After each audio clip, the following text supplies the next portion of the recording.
sa People's Initiative. Ikinatuwayan ng Senado habang ilang kongresista hindi raw sisipot sa investigasyon kaugnay sa umano'y bayaran ng pirma. Narito ang aking report. Nagbunyi ang mga senador dahil ipinatitigil na raw ni Pangulong Bongbong Marcos ang People's Initiative para sa Ayan, so pinatitigil na ni Bongbong Marcos,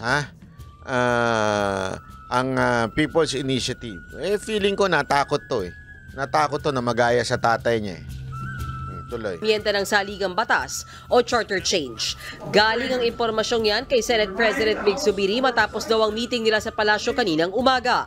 The President is set to appeal to the House of Representatives and the other People's Initiatives initiators to stop this dreaded PI or their version of the People's Initiative.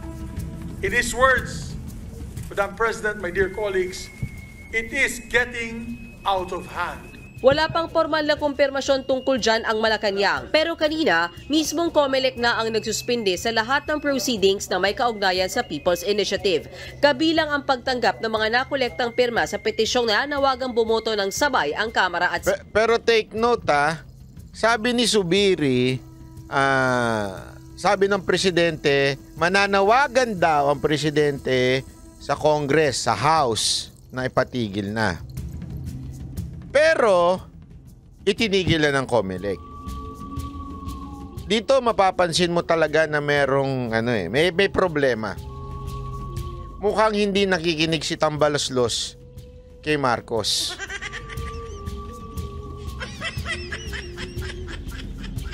Mukhang talagang matigas ang tumbong nito ni Tambaloslos. Hindi natin alam kung bakit. Dahil ba sa totoo yung sinabi ni Pangulong Duterte na it is the First Lady and Romualdez, sila talaga ang utak niyan?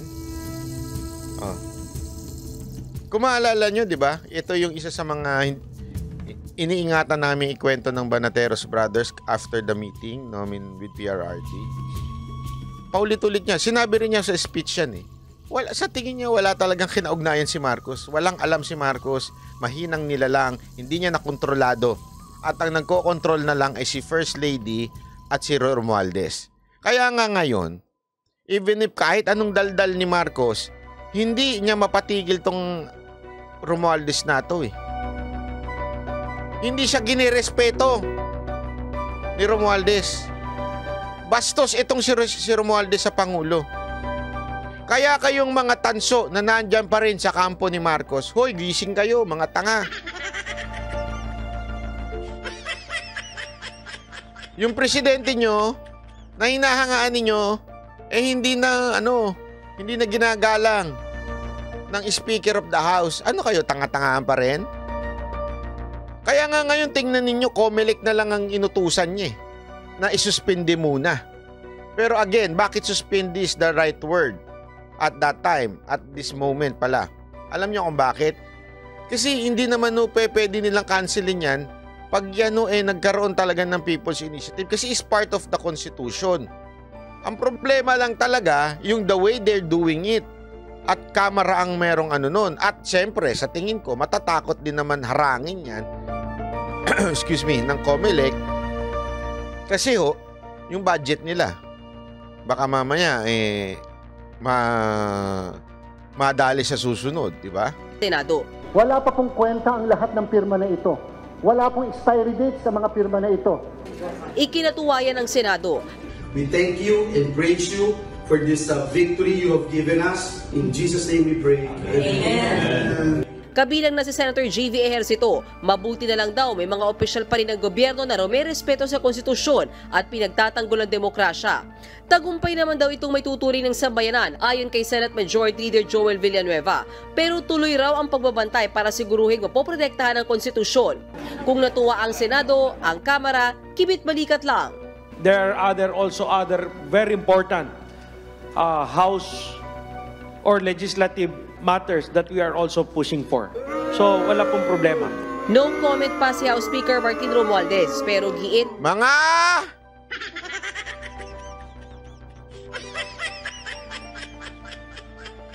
Ganid sa kapangyarihan. Ni House Majority Leader Manix Dalipe, hindi sila dadalo sa investigasyon ng Senate Committee on Electoral Reforms and People's Participation tungkol sa di umano'y bayaran ng pirma sa People's Initiative.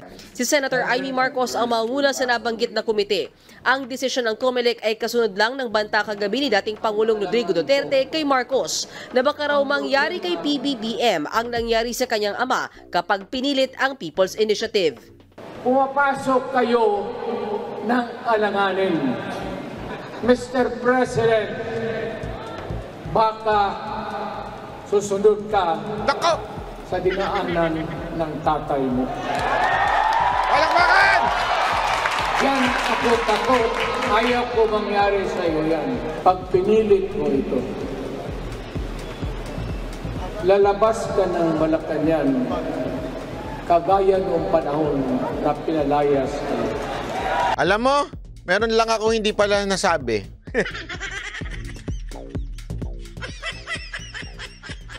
Hindi ko na pala pwedeng sabihin yun. Hindi ko pa pala nakwento ko yung kay Boss Dada at saka kay Coach Oli. Kwento ko bukas, paalala nyo. Boss Dada, Coach Oli, may kikwento pa pala ako sa inyo. Nakalimutan ko ikwento, hindi ko nakikwento. Sinabi ni PRD na hindi niya sinabi dyan. Bukas na lang. Baka mamaya mabasa yung message natin. Ha? Clue!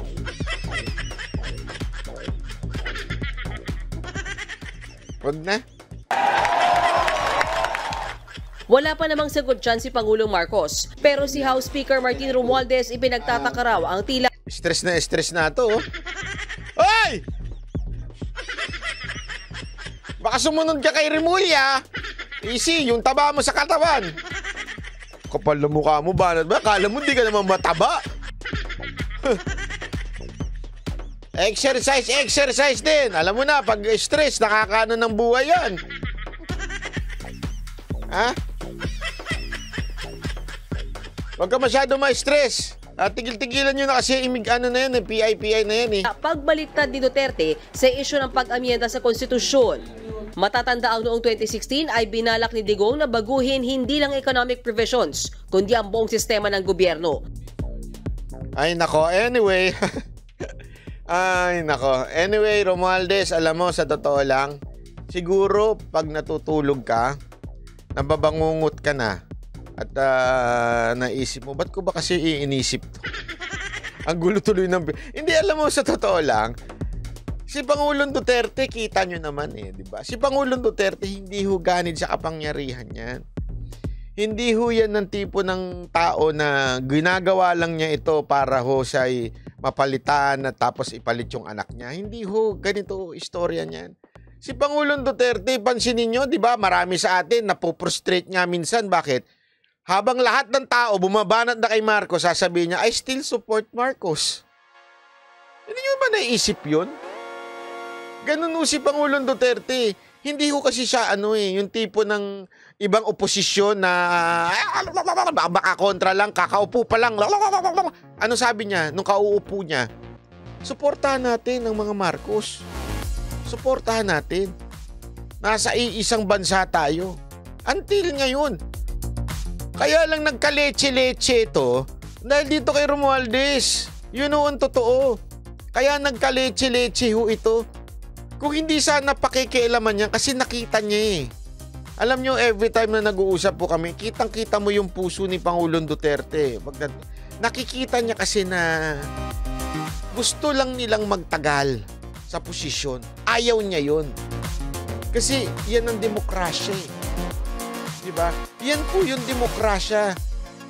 Hayaan mo ang tao ang magdesisyon kung sino ang mga susunod na leader. Diba? Hayaan nyo po. Yun yung nakikita niya. Kaya siya na-trigger sobra nitong PI. Bakit to?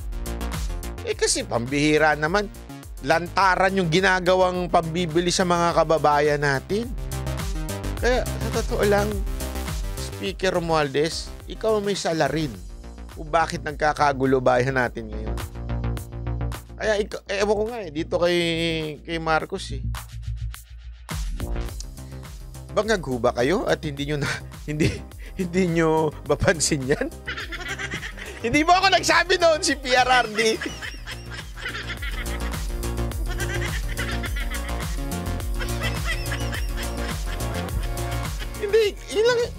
Ganun nga yung tanong ko eh. Yun nga yung sinasabi ni Pangulong Duterte. Ano ba?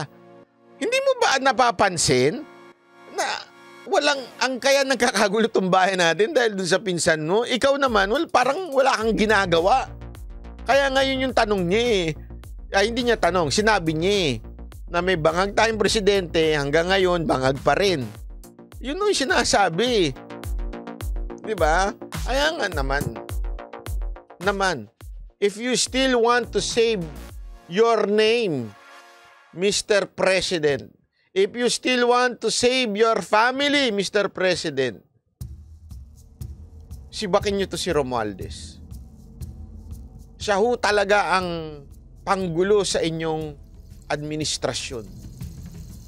Ako naniniwala ako, naniniwala ako na pag ginawa ni Marcos yan, medyo hihinahon si Pangulong Duterte.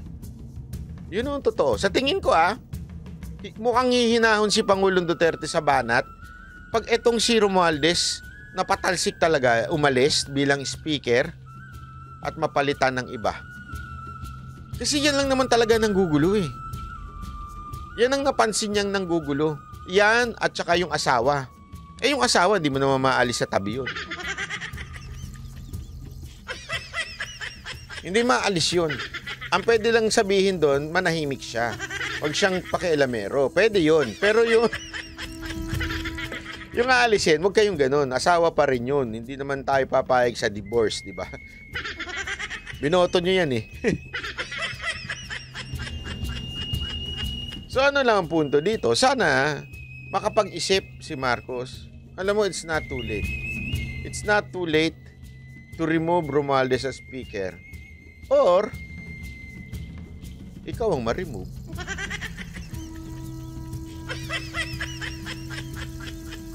Chinini! May tugtog pa eh, no? Chinini! Hindi totoo naman eh. Mamili ka, Mr. President. Ikaw o si Romualdez? Sa tingin ko ito naman sa tingin ko lang naman to. Sa tingin ko, si Pangulong Duterte medyo hihinahon siya eh. Pag nakita niyang itinigil na yung mga pagpapalit ng konstitusyon. Kasi kung babasahin mo at pakikinggan mo yung speech niya, yun lang naman ang punot dulo nun eh. Yung panggagago sa konstitusyon, yun ang punot dulo nun. Yung gusto nila ma-retain, yun lang.